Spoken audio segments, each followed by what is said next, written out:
Hello everyone, this is BASMR. I just got a Blue Yeti today and I wanted to try it out. I have admired and listened to ASMR for many years now, and it really helps me relax and fall asleep. So, I am still a newbie, so please bear with me. I may make some weird noises or laugh because I feel very awkward. So, sorry. And also, I'm still getting used to breathing while being so close to the mic. So sorry if there's some harsh breaths every so often. So, today I'm going to be reading some scary stories. That is one of my favorite things to listen to on YouTube, so I wanted to give it a try. And while I'm reading these stories, I may mispronounce things or drink some of my water because my throat gets dry. So yeah, I'm human. Sorry. I'm awkward. This is a really weird thing to do. I thought it would be easy, but it's not. Anyway, I'm going to be reading some stories off the website called All That's Interesting. And these stories were published this year in October, so I guess it fits the holiday season, which, if you celebrate Halloween, I hope you had a good and safe one. So, the first story is called Saved by the Bell. The term saved by the bell is an idiom commonly used to describe people who escaped difficult situations thanks to a last-minute solution.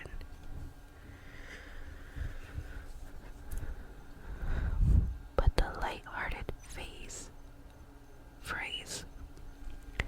actually may have a true scary story behind it, related to the medical condition known as catalepsy. Catalepsy is a medical condition in which a patient endures an uncontrolled state of muscle rigidity and unresponsiveness. The condition is often linked to episodes of catatonia. Although the disease is widely understood now, in the past it caused sufferers to be mistakenly buried alive. After newspapers reported on the tragic endings, writers like Edgar Allan Poe built similar incidents in his own creepy stories.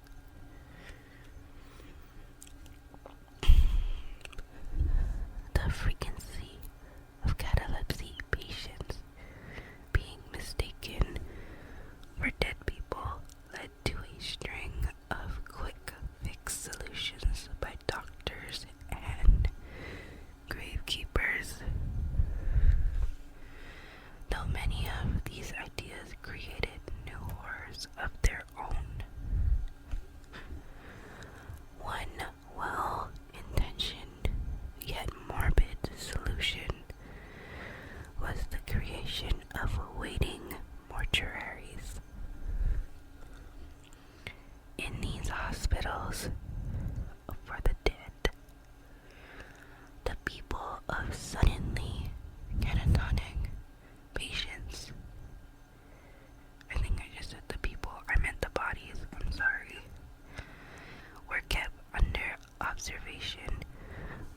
few days to make sure they were actually dead. Waiting mortuaries were well stocked with food, wine, and cigars in the event that a patient woke up.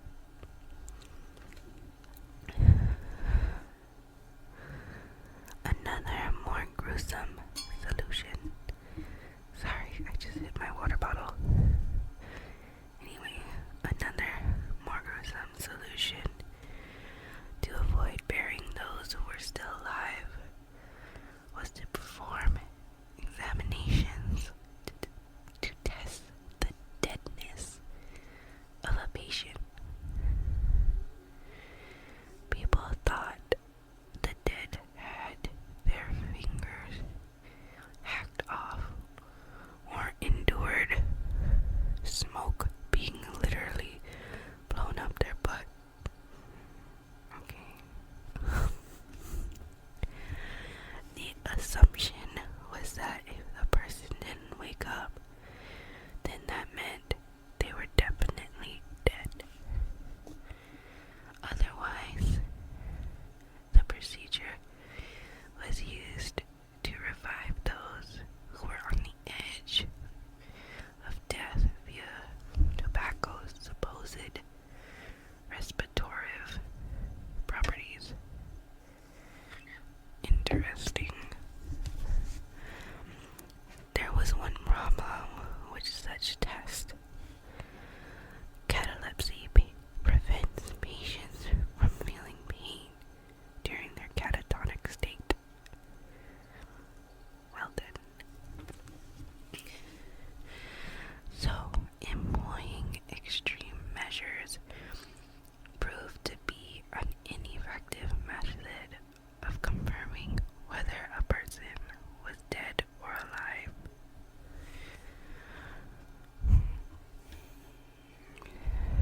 True scary stories of being buried alive also spawned the creation of safety coffins. In the 18th and 19th century Europe, especially Victorian England, enough people were being mistakenly buried alive that coffin makers came up with a number of solutions.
wasn't until the 1980s that amateur sleuth trackings these number stations hypothesized that the mysterious broadcasts were actually coded messages used in espionage operations across the globe. The idea has been supported by figures like Robert Allison, an author who specializes in espionage and writes under the pen name Nigel West. Nobody has found a more convenient and expedient way of communicating with an agent, Allison said.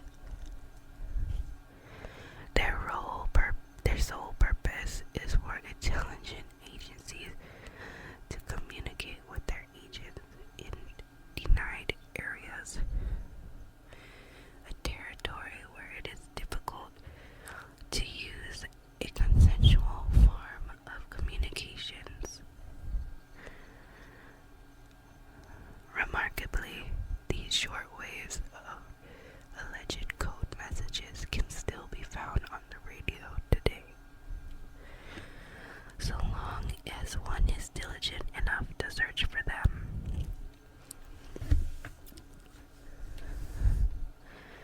Espionage tactics may seem the most plausible explanation for these ghostly signals,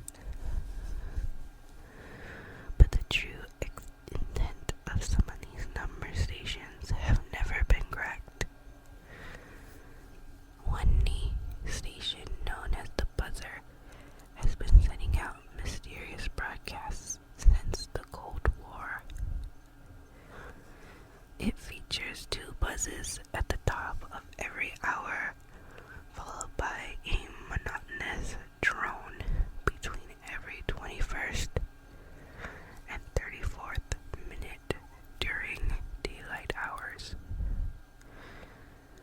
A voice follows, reading a string of numbers, words, or names in Russian like Anna, Nikolai, Ivan, Tatiana, Roman. It was initially believed that the broadcast was set up by Soviet authorities, but after the collapse of the Soviet Union, the strange radio broadcasts only became more active. To this day, nobody knows who started it, what's it about, or why it continues. The true scary story of the number stations goes on. I think I'm gonna read one more story. And hold on a second, because this next story has some triggering things that I don't want to read. Okay, well, the next story is The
US forces employed a freaky psychological scare tactic known as Operation Wandering Soul.